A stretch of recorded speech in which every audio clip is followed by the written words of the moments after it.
Les mitzvot et l'antidépresseur.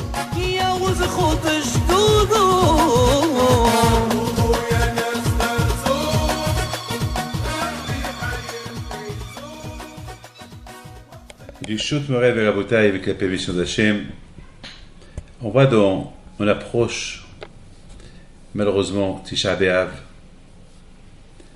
Et Tisha B'Av, c'est malheureusement la destruction du temple. Et on voit que ça fait déjà 2000 ans, un peu plus, on pleure la destruction de Beth Amikdash. On voit dans combien Akadosh Baruch Hu, il nous a préservés pendant qu'on était dans le désert. La paracha de Masai, les voyages que les Juifs ils ont fait pendant 40 ans dans le désert, et des voyages que la Torah a dit Al Pe Hashim Yahanu et Al Pe Hashim Yisau. Les Juifs voyagent d'un endroit à l'autre avec la permission d'Hachem.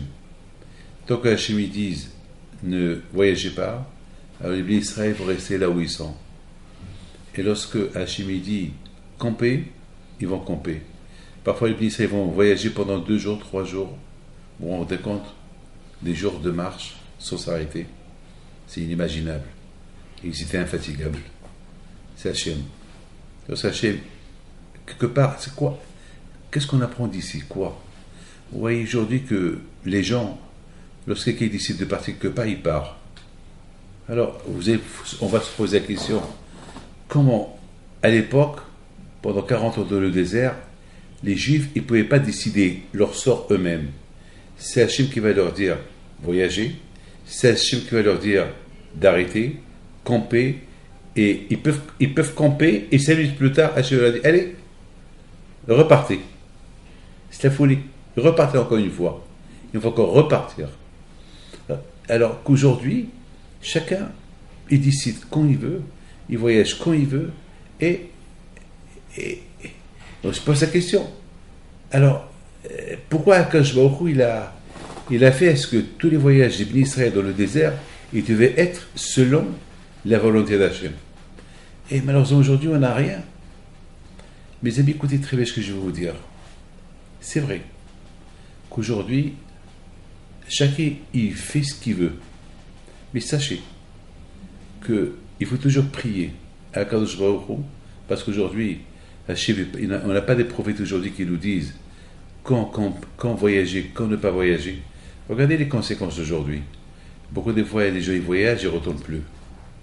Mais s'il y avait un prophète aujourd'hui qui dit à ces gens-là ne pas voyager, parce que si vous voyagez, vous avez telle et telle chose, eh bien, ils ne vont pas voyager. Voilà la différence entre aujourd'hui et hier. À l'époque, il y avait Hachem qui disait au béni Israël quand voyager, quand ne pas voyager. Lorsque Hachem disait ne pas voyager, c'est qu'Hachem avait des raisons pourquoi ne pas voyager. Lorsque Hachem disait de voyager, c'est qu'il avait des raisons pourquoi il fallait voyager. Regardez par exemple, lorsque un certain temps les béni Israël ont voulu voyager sans la permission de Moshe Rabbeinu, eh bien, les Kénaanim ils sont venus, ou les Amalekim, ils ont tous tué. Parce qu'il ne fallait pas partir sans la permission d'Hachem. Aujourd'hui, on n'a pas de prophète, mais aujourd'hui, il faut beaucoup prier pour qu'on ne fait pas un faux pas. Qu'il faut voyager lorsqu'il faut voyager, il ne faut pas voyager lorsqu'il ne faut pas voyager. Regardez combien de gens ils voyagent, ils prennent la voiture, ils prennent l'avion, et l'avion, malheureusement, elle n'arrive pas à destination, ou la voiture, elle n'arrive pas à destination. Alors que si c'était un prophète, il aurait dit ne voyage ou ne voyage pas. Je me rappelle, il y a une histoire que mon père Lavachel nous racontait à l'époque de Rabbi Himpido le Grand. Il y avait un cousin de Rabbi Himpido le Grand, qui s'appelait Rabbi Meir Pinto. Et voilà, un jour, il arrive du voyage, et Rabbi Himpido lui envoie quelqu'un, et lui dit ne rentre pas à Essaouira, tu restes dehors. Tu rentres pas à Essaouira. Il fallait y croire. Hein. Alors, une semaine, il est resté en dehors d'Essaouira, et à un moment donné, il n'en pouvait plus, il rentre, il est mort. Alors, Rabbi Himpido a dit à sa famille, mais pourtant je l'ai averti, il ne fallait pas qu'il rentre à Essaouira. Parce que je savais que s'il rentre, il devait lui arriver quelque chose. À la rigueur, il aurait dû, parce que la guerre s'arrêtait sur lui à Essaouira, et non pas en dehors d'Essaouira. Donc vous voyez, tzadikim, ils voyaient un peu de loin.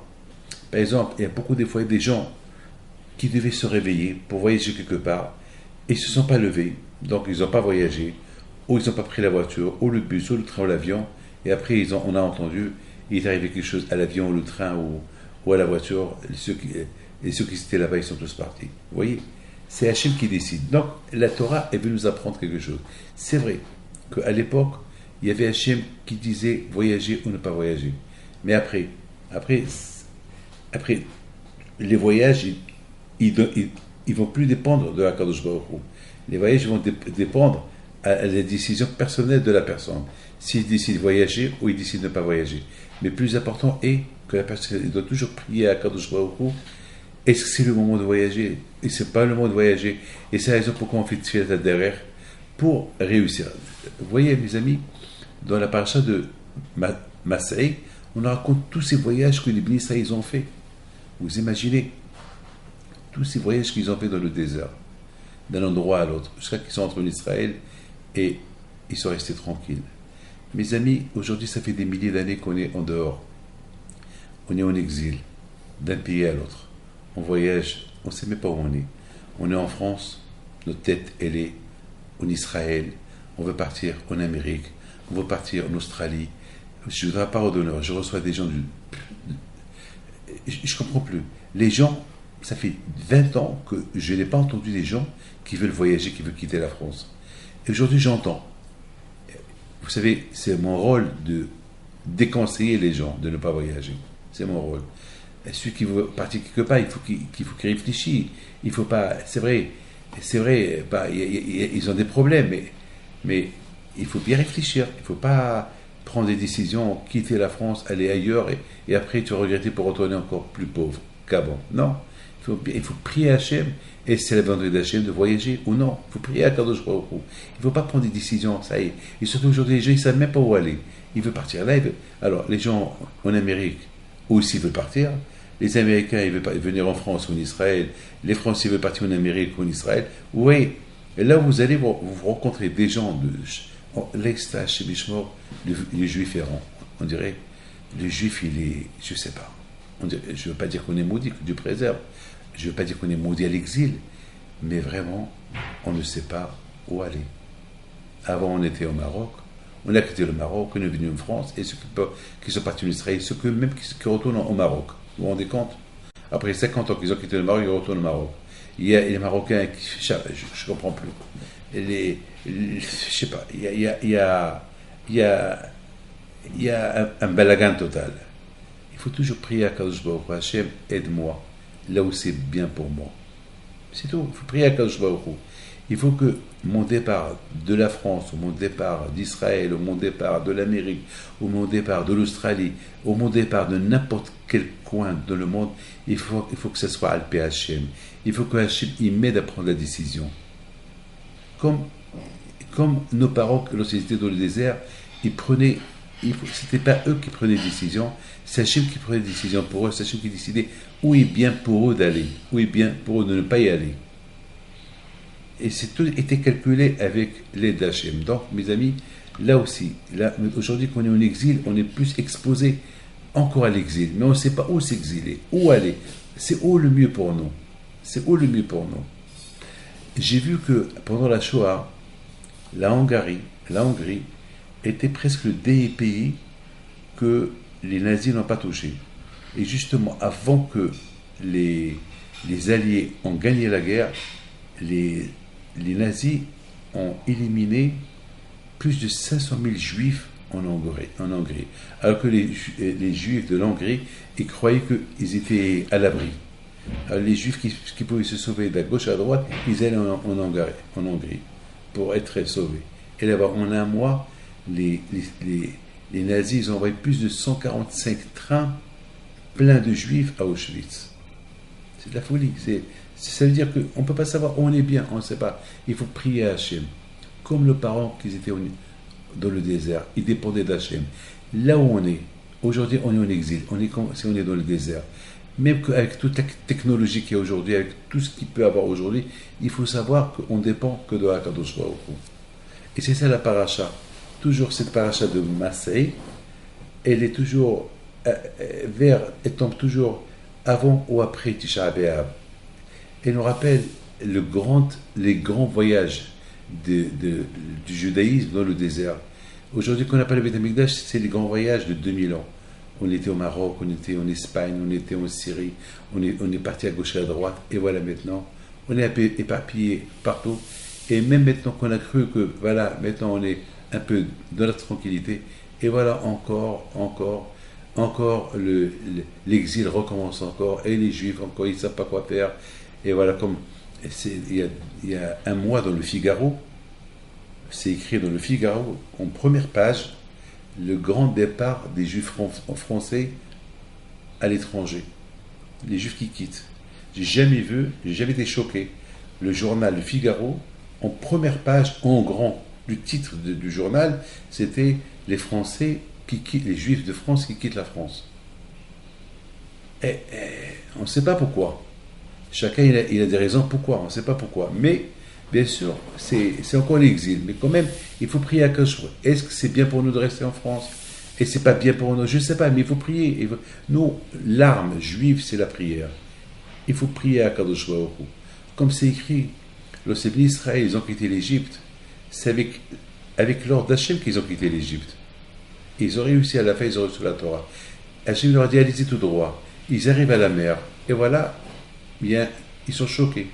Quand Hachem nous dit d'aller tout droit, et voilà, il y a la mer. Et l'Égyptien, l'armée égyptienne était derrière. Les Juifs ne savaient pas quoi faire. Et Hachem dit à Moshe Rabbeinu, d'abord, Israël, ça dit aux Juifs de continuer, de partir, de voyager. Voyager où? Vers la mer. Oui. C'est Hachem, il dit que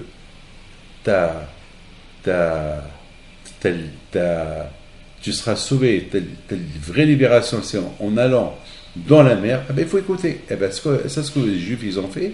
Et voilà, la mer, il s'est coupée. C'est avec l'ordre d'Hachem qu'ils vont camper, c'est avec l'ordre d'Hachem qu'ils vont voyager. Et c'est ça, mes amis, la leçon qu'on doit retenir pour les générations à venir. Que même que maintenant il n'y a pas de prophètes qui nous disent allez à gauche ou allez à droite ou allez tout droit ou retourner en arrière, il faut prier à Kadosh Baruch Hu. Il faut prier à Hachem que Hachem, à travers la prière, il te donne une bonne idée, Etza Tova, une bonne idée, quoi faire de la vie.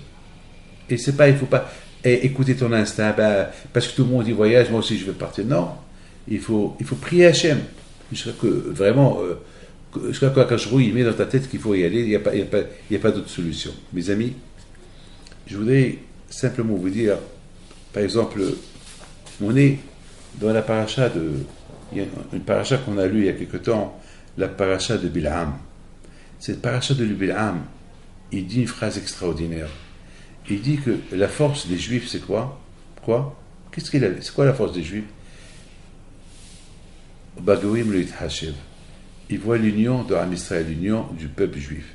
Cette union, regardez maintenant, on a ces trois Israéliens qu'on ne sait pas, les trois Israéliens que malheureusement ils étaient kidnappés. Imaginez-vous, en Israël par exemple, et dans le monde entier, tout le monde qui prie pour eux. Il y a telle époque que des non-juifs qui m'ont dit, pour trois juifs, pour trois Israéliens qui ont été kidnappés, vous avez tous les juifs du monde entier sont mobilisés. Et je dis, c'est ça, la Torah, elle nous appartient. À Israël, même quand on est désunis, il y a des Ashkenazim, il y a des Litaïm, il y a des juifs de Perse, il y a des juifs de l'Éthiopie, il y a des juifs noirs, il y a des juifs blancs, il y a des juifs chinois, des juifs japonais. On est un seul. On est considéré comme une seule personne. Alors, comme que j'ai 10 doigts, je ne voudrais pas avoir 9, au fond, le juif, il se sent toujours lié l'un avec les autres. Donc, c'est lorsqu'on perd quelqu'un, et si tu ne perds pas pour sa famille, sa perte, ce n'est pas pour une seule personne, pour les proches, sa perte, c'est pour le monde entier, pour tout le judaïsme. Et c'est ça la force. C'est ça ce que Bilam a dit. Le peuple juif, c'est un peuple qui est unique. Unique dans sa Torah, unique dans sa religion, unique en tout. Et notre force, c'est lorsqu'on est unique. Malheureusement, lorsque le temple a été détruit, c'est parce qu'il y a eu il y avait pas l'union, il y a eu la haine gratuite. Et malheureusement, lorsqu'on n'est pas unis, et voilà ce qui se passe. Donc, lorsque les Juifs étaient dans le désert, c'était vraiment l'union. L'union, il y avait les 12 tribus qui étaient là, l'union. Et Hachem, il veut que toujours on soit unis. Et chacun doit aider l'autre. Et c'est ça, mes amis, que ce que nous, on doit apprendre, que, par exemple, j'ai oublié de vous dire, lorsque Bilam, il voit les Juifs qui campaient dans le désert, il voyait que chacun ne rentrait pas dans la vie de l'autre. Chacun vivait en famille. Mais lorsqu'il s'agit de l'union, ils étaient tous unis. Et à un moment donné, Bilam, il a voulu leur faire un hara. Il a voulu leur lancer un coup d'œil. Mauvais œil. Il a voulu les insulter. Et soudain, qu'est-ce qu'il a fait à Akadosh Baruch Hu? Il a ouvert les yeux. Et qu'est-ce qu'il a vu? Il a vu comment les Juifs, ils étudiaient la Torah. Il faisait que chaque Juif était lié avec l'autre. Il serait arrivé et baisé. La mitzvah, comment je ne peux pas faire, lui, il peut la faire pour moi. D'une manière qu'un Juif, après 120 ans, il a respecté toutes les mitzvot. Pourquoi? Parce que ce n'est pas tous les Juifs qui peuvent se divorcer. Et divorcer, c'est une mitzvah dans la Torah. Mais le fait qu'un Juif, il divorce dans la paix, comme si tout le peuple juif a participé dans cette mitzvah-là. Et de la même façon que lorsqu'un Juif fait une faute, ben, tous les Juifs, ils participent à cette faute-là. Donc ça veut dire que, beaucoup de fois, il faut savoir que lorsque le peuple juif, c'est une famille, c'est comme une seule famille. C'était une seule famille. Mes amis, maintenant vous comprenez très bien que lorsqu'Am Israël il est en exil, c'est pas, même les Juifs qui habitent en Israël aussi, ils sont, malheureusement, et le fait que nous on n'est pas avec eux, donc c'est un problème pour eux. Et le fait qu'eux ils ne sont pas avec nous, c'est un problème pour nous. Donc l'union, c'est... Mais malheureusement, on est en exil. Malheureusement, qu'est-ce qu'on peut faire? On prie à Akadosh Baruch Hu qui nous réunit tous. On prie à Akadosh Baruch Hu que ça. Mais il faut savoir une chose, que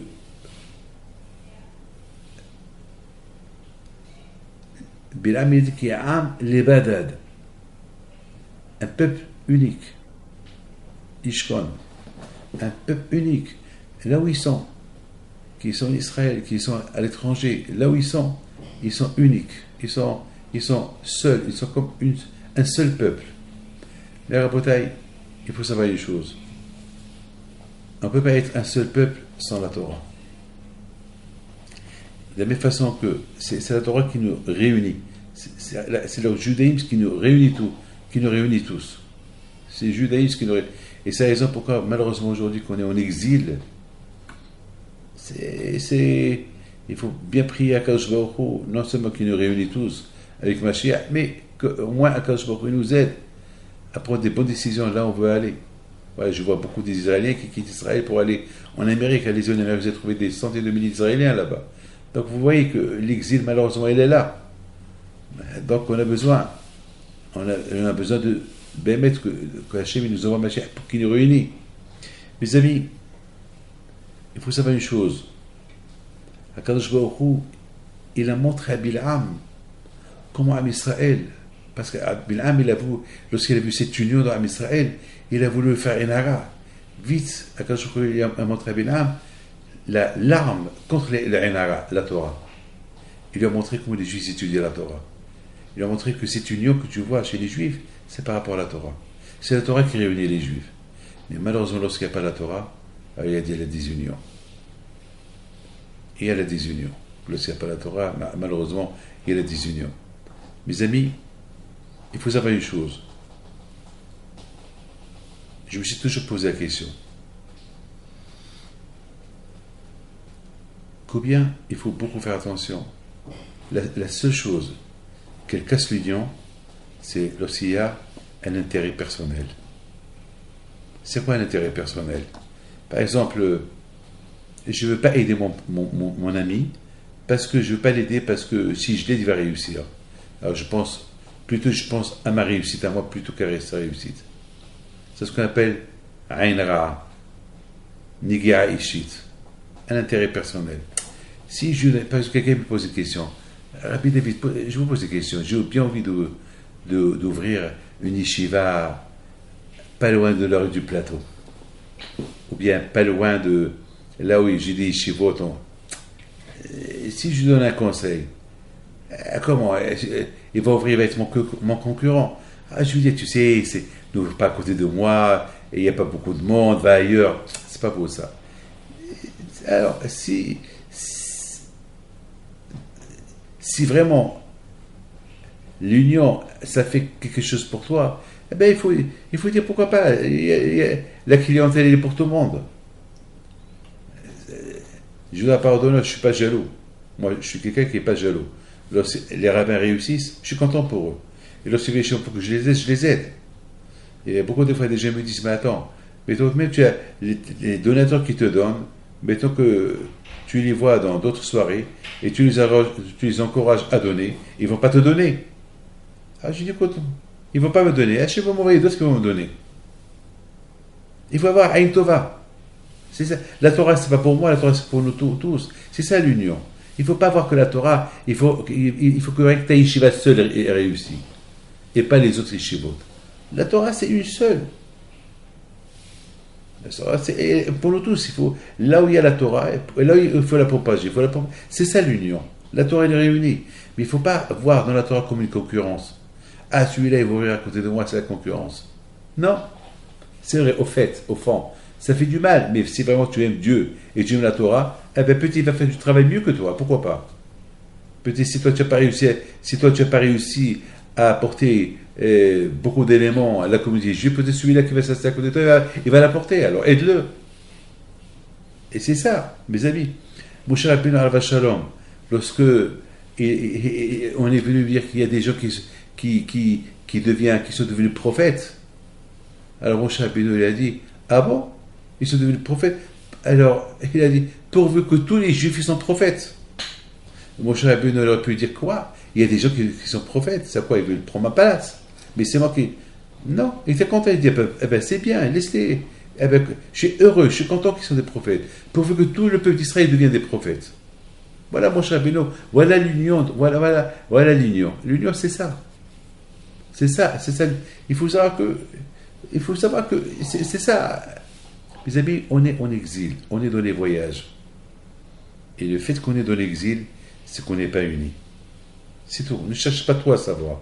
Si vraiment on était unis, Mashiach, elle aurait dû être là, et nous aurait déjà réunis tous. Mais le fait qu'on est à gauche et à droite, on ne sait même pas où on n'est pas satisfait là où on cherche à aller d'un endroit à l'autre, c'est qu'on n'est pas unis.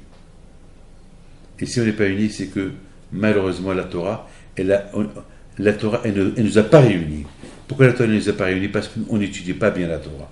Peut-être on étudie la Torah pour se vanter, pour se grandir, pour agrandir. Chacun il cherche la réussite de sa yeshiva, la réussite de son école, la réussite personnelle à lui. Il ne cherche pas la réussite des autres.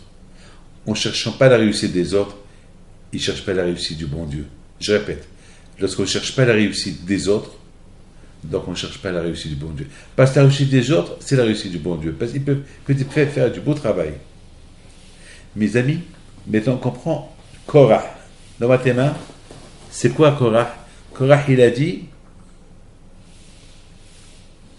Korah, il a fait la guerre à Moshe Rabbeinu. C'est écrit, Lakah mekahra ale'atzmo, vekah Korah. Le fait qu'il s'est le fait qu'il s'est détaché du peuple juif, c'est ça la mauvaise marchandise qu'il a pris dans ses mains, Korah. Parce que le judaïsme, c'est l'union, c'est réunir, pas désunir. Et Korah, il a voulu désunir. C'est vrai, Korah, il avait des arguments contre Moshe Rabbeinu. Tes arguments, d'accord, je te comprends, Korah, tu as des arguments. Mais avec tes arguments, tu es en train de désunir les Juifs. Et ça, c'est pas le but. Il faut toujours, avant de faire la chose, il faut bien réfléchir. Il faut bien voir les choses. Par exemple, Talit. Tu crois que Talit, c'est écrit dans la Torah au Itemoto. Voilà, il faut le voir. Voilà, c'est écrit dans la Torah et au Itemoto. Tu vois le Talit, une fois que tu le vois, tu vas te souvenir des mitzvot que Hachem t'a donné et tu vas les faire. Ah, ça c'est une bonne réia. Ça, c'est ce qu'on appelle une bonne vue. Waouh! Ça, tu vois bien. Tu as bien vu. Ah, parce que le fait que tu vois Talit, tu te souviens des mitzvot que Hachem t'a donné, et puis tu vas les faire. Ah, c'est une vue qui va te rapprocher à Kadosh Baruch Hu. Très bien. Et va aussi t'approcher de l'union, etc., etc. Mais voir des choses qui t'éloignent de Hachem, c'est pas bien. Comme, regarde, Korah et Bilam, ils voyaient, c'était des voyants, mais ils ont mal vu. Pourquoi? Parce que, et en plus, ils voyaient de loin. Bilam est un grand prophète, il a vu des choses qui vont arriver. Il a vu jusqu'à Mashiach, il a vu. Et Korah aussi, il a vu ses descendants, Shmuel. Mais très bien, vous voyez tellement des bonnes choses. Alors prenez exemple de ces bonnes choses-là et rapprochez-vous d'Hachem. Avec ces bonnes choses-là, le contraire. Eux, ils se sont éloignés. Alors, c'est des visions qui n'ont pas de sens, c'est des visions qui sont mauvaises. Pourquoi? Parce que chacun, il avait un intérêt personnel. Et beaucoup de fois, un intérêt personnel, ça aveugle la personne. L'intérêt personnel de Bil'am, il aimait l'argent. Donc, si toutes ces bonnes choses qu'il voit, il va les respecter, donc il va perdre de l'argent. Alors, lui, il a préféré utiliser sa voyance pour gagner de l'argent. Il disait aux gens, il va t'arriver ça, et les gens le payaient. Et Korah, il voulait la place de Moshe Rabbeinu. Donc, il a utilisé sa voyance pour son intérêt personnel, pour prendre la place de Moshe Rabbeinu. Et il a créé une désunion. Donc, c'est pas bon. C'est pas bon. Mes amis, c'est pas bon. Mes amis, je voudrais simplement vous dire quelque chose. Celui qui aime Akadosh Baruch Hu, celui qui aime Akadosh Baruch Hu, vraiment, même dans la voix, il voit Akadosh Baruch Hu. Comme Ibn Israël, s'écrivait Otakolot, ils ont vu les voix. Est-ce que les voix, on les voit? Lorsqu'Hachem a donné la Torah, et il y avait des kolotes, le bruit, ce bruit de la voix d'Hachem, ils l'ont vu. Comment? Eh bien, celui qui est attaché à Hachem, il voit même des choses qui sont inimaginables. Imaginables. C'est inimaginable.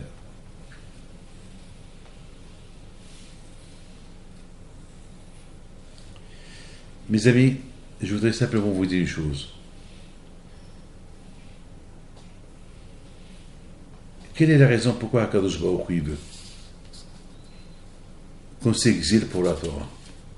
Et veut goler le Torah. Lorsqu'un homme s'exile pour la Torah, ça prouve qu'il aime la Torah. Il aime la Torah. Mais il faut savoir une chose. S'exiler pour la Torah, ça peut être aussi de ta maison à la yeshiva. Parce qu'il y a beaucoup de gens qui veulent rester à la maison et étudier la Torah à la maison. L'étude de la Torah à la maison, c'est pas comme l'étude de la Torah dans le Beth Midrash. C'est la raison pourquoi la Torah, Adam qui amut ba'ohel, un homme qui meurt dans une tente. C'est quoi un homme qui meurt dans une tente? C'est les Haramim disent, un homme qui aime Akadosh Baruch Hu, il faut vraiment qui se donne pour la Torah. Et où? Au Beth Midrash. Pas à la maison. Pourquoi? Parce qu'à la maison, il y a toujours des perturbations. Il faut s'exiler de chez toi, aller à la maison.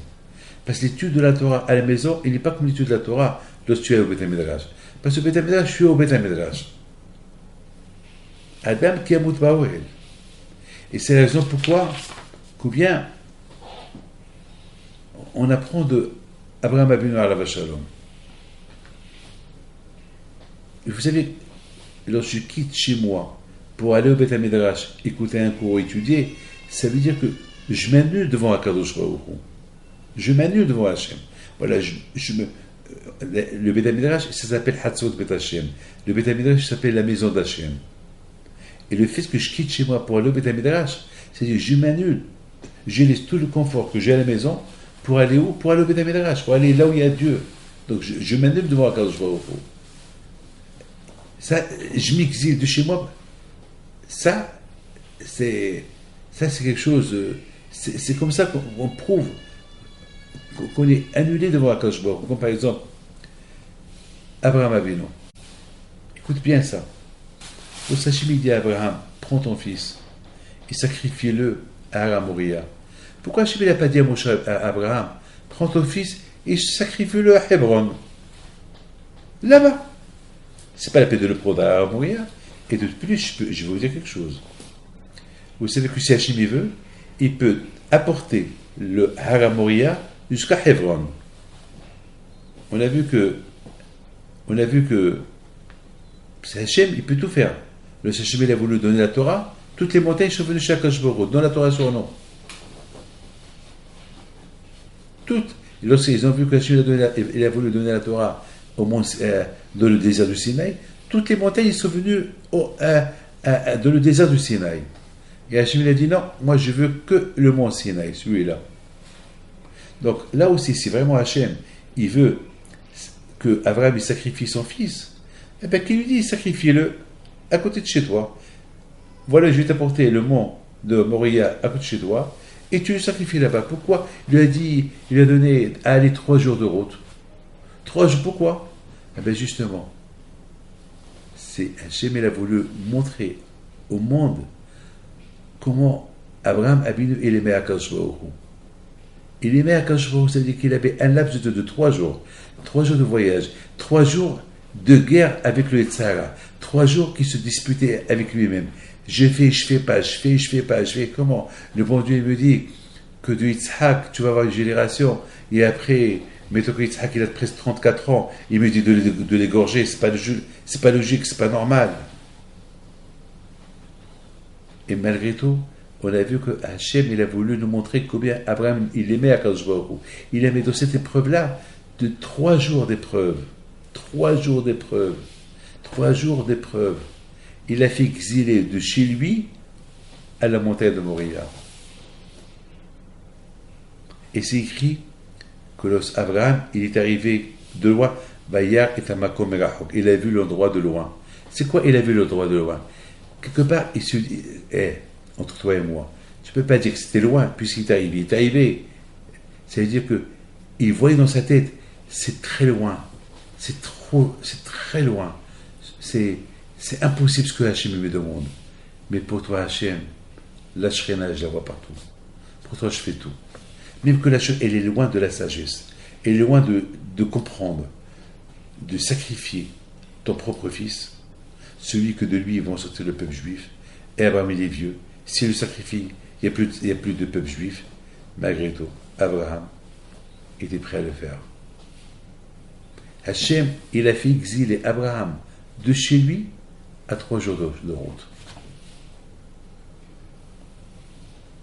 Alpé Hachem, Isaou, vers Alpé. Hachem lui a dit voyage, il voyage. Hachem lui a dit de loin, tu campes là et tu sacrifies là, il n'y a pas de problème. L'autre, Abraham lui a dit quitte-moi, on ne peut pas vivre ensemble. Qu'est-ce que c'est écrit? Il a levé ses yeux et il a vu le Kikar. Il a vu Sodome. Espèce de fou Lot. Tu as grandi avec Abraham. Abraham c'est un tzaddik. Toujours il voit les choses, même les choses impossibles, même les choses qui sont impossibles, il les fait. Et toi, tu fais ça? Mais t'es fou. L'autre, il cherchait que le ta'anogishi. L'autre, il cherchait que ses plaisirs personnels. C'est que quoi ses plaisirs personnels? Là où il y a la débauche, là où il y a tout ce qui est Ifkirut, là où tu peux tout faire. Abraham, il voyait là où c'est bien pour Akadosh Baruch Hu. Il ne voyait pas son intérêt. Korah, il voyait que son intérêt. Bil'am, il voit que son intérêt. Il utilisait tous ces gens-là, ils utilisaient leur voyance pour leur personnel, pour leur intérêt personnel. Abraham Avinu alav shalom, il voyait sa voyance, même ce qu'il voyait impossible à faire, mais il voyait que le plaisir de Hachem. Il voyait que tout ce qui est bien pour Akadosh Baruch Hu. Eh bien, mes amis, pour les voyages aussi, c'est pareil. On ne peut pas savoir. Nous, on voit que le plaisir. Je vais déménager de la France pour aller en Amérique, parce que là-bas, je vais réussir. Donc, tu vas que tes plaisirs personnels. Mais pense à tes enfants, là où tu vas y aller. Est-ce qu'il y a une synagogue? Est-ce qu'il y a une école juive? Est-ce qu'il y a un mikvé? Je dois parole d'honneur. Il y a beaucoup de gens qui ont choisi s'exiler, voyager, déménager pour avoir une villa, pour avoir la verdure, pour avoir la richesse, mais ils ont perdu leur enfant. Ils n'ont pas cherché l'intérêt d'Hachem. Ils ont cherché leur intérêt. Il y a beaucoup de gens qui viennent chez moi et me demandent où aller. Et je leur dis, Avant de demander où aller, il faut toujours chercher un endroit où il y a une synagogue, un mikvé, la cache-route. Déjà ça. Et après, on va discuter. Ne cherchez pas. C'est pas où aller. Tu peux aller là où tu veux. Il faut prier à Hachem. Que Hachem te guide. Mais avant, parce que si vraiment tu cherches ton intérêt personnel, alors si Hachem veut que tu vas à tel et tel endroit, tu ne veux pas y aller là-bas.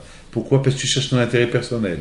Et ton intérêt personnel, c'est pas le mikvé, c'est pas la synagogue, c'est pas la cache-route, c'est pas tout ça. C'est ton intérêt personnel. Comme quelqu'un qui voulait partir parce qu'il a signé un contrat quelque part au Mexique, mais lorsqu'il est venu chez moi pour une bracha, je lui posais la question: est-ce qu'il y a un mikvé pour ta femme là-bas? Il me dit non.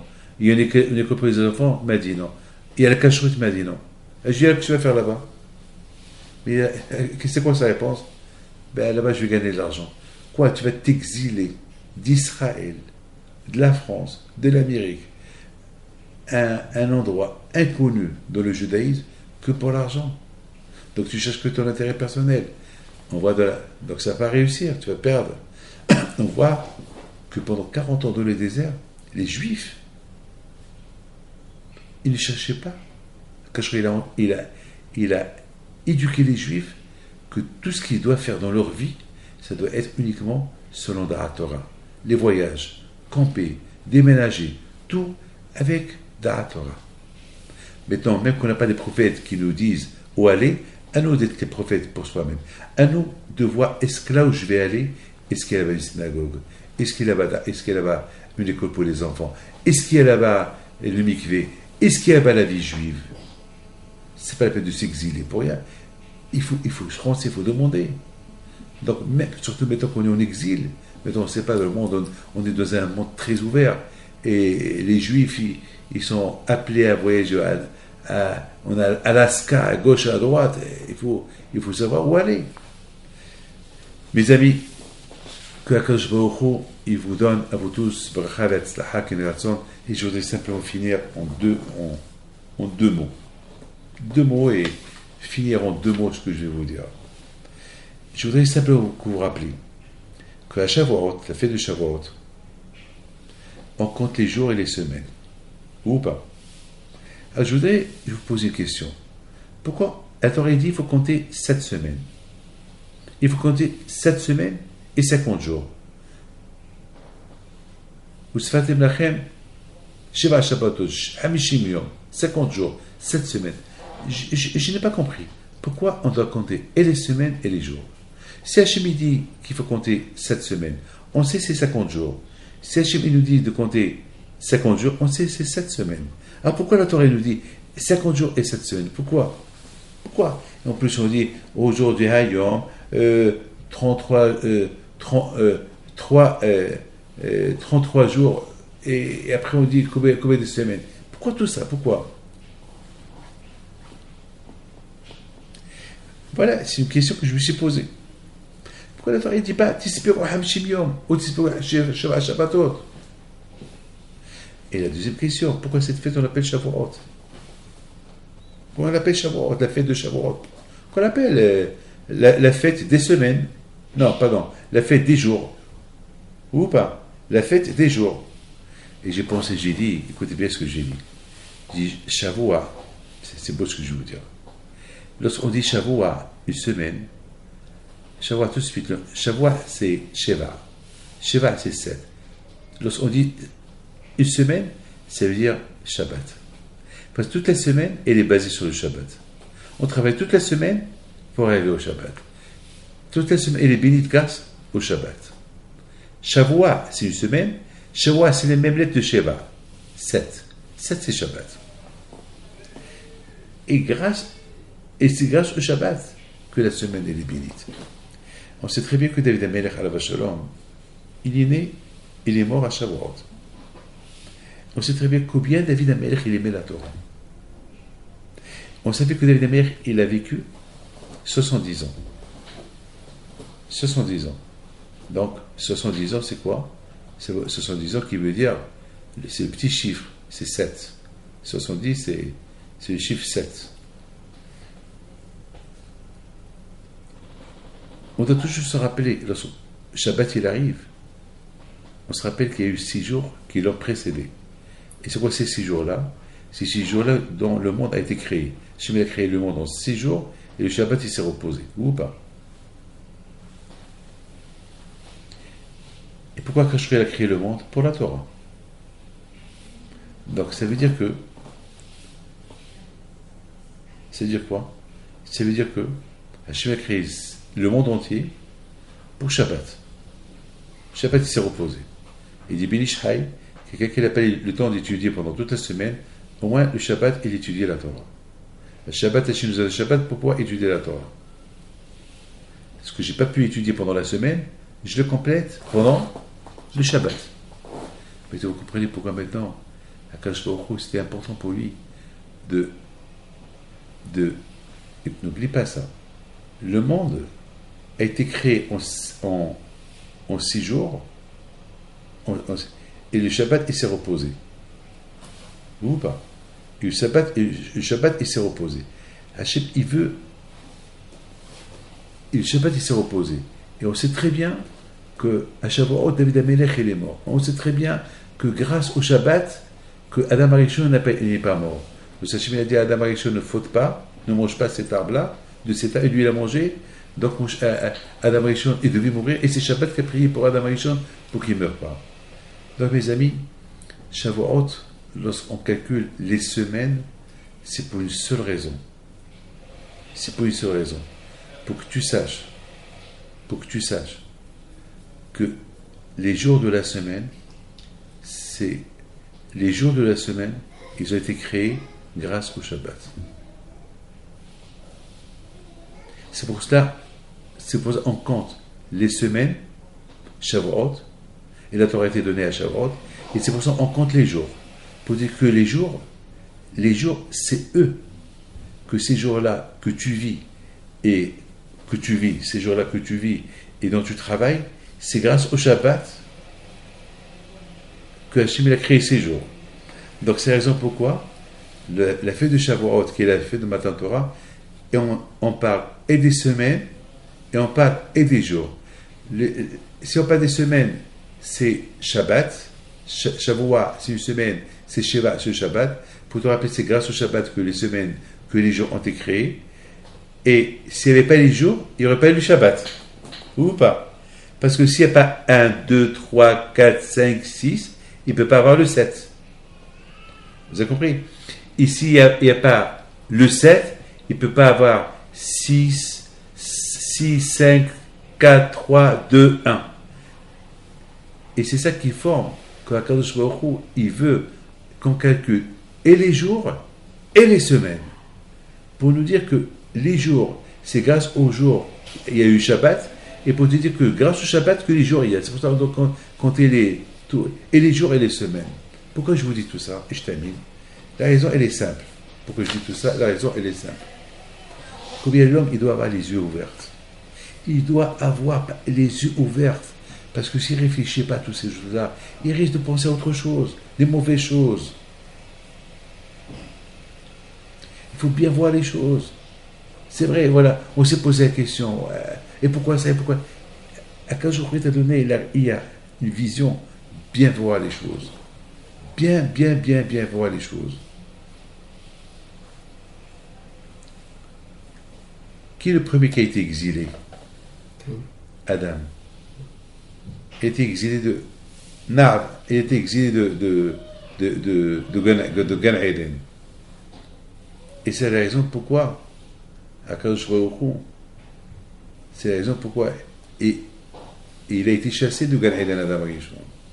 Et c'est la raison pourquoi le Shabbat, on respecte le Shabbat. On dit Baruch Hashem, que Akadosh nous a de ce jour-là de repos, même qu'on est en exil. Baruch Hashem. Déjà le Shabbat, à quoi tu penses? C'est grâce au Shabbat que Adam Arishon est resté vivant. Oh, c'est grâce au Shabbat que Adam Arishon est resté vivant. Et grâce au Shabbat que Adam n'a pas été exilé avant le vendredi de Gan Eden. C'est un dimanche. Donc, tu vois, le premier exil de l'être humain, c'était comment ça s'appelle? C'est Adam Arishon. Le premier qui a été exilé. Et c'est Hachem, Alpé Hachem. C'est Hachem qui l'a fait exiler, et c'est Hachem, c'est lui qui l'a maintenu. Et lorsqu'il est mort, Adam Arishon, qui l'a enterré? c'est Akadosh Baruch Hu. Alpe Hashem Isao et Alpe Hashem Yahanu. Et pourquoi la Torah a été donnée après 7 semaines, pour nous rappeler qu'après que la Torah a été, que après 6 jours de la création du monde, il y a eu le 7e jour qui était Shabbat. Donc la 7e semaine, elle représente Shabbat. Alors pourquoi on compte les jours? Les jours que tu comptes, c'est pour te rappeler qu'il y a des jours à remplir. Chaque jour, il y a quelque chose à remplir. Parce que chaque 6 jours, c'est lui qui va compléter la semaine. Parce que les gens peuvent dire 7 semaines, alors 7 Shabbatot. Non. Chaque jour, chaque semaine pleine avec des jours. Lorsqu'on fait ça, avec les deux Akadosh Baruch Hu, il va nous réunir. L'étude de la Torah, c'est lui qui va nous réunir pour ne plus être exilés. Pour ne plus être exilés. Si on veut réussir, Be'ezat Hashem, à ce qu'un jour on sera tous réunis, l'étude de la Torah. La tzedaka. Ma'asim tovim. Voilà, Bisrot Rabbehin, Pido Hashem, il nous réunit, qu'Hashem il nous aide où aller, où ne pas aller, que nos voyages, que nos déplacements à gauche, à droite, ce soit Alpe Hashem, avec la volonté de Akadosh Baruch Hu Amekrat. الحرب ده بيتبيتو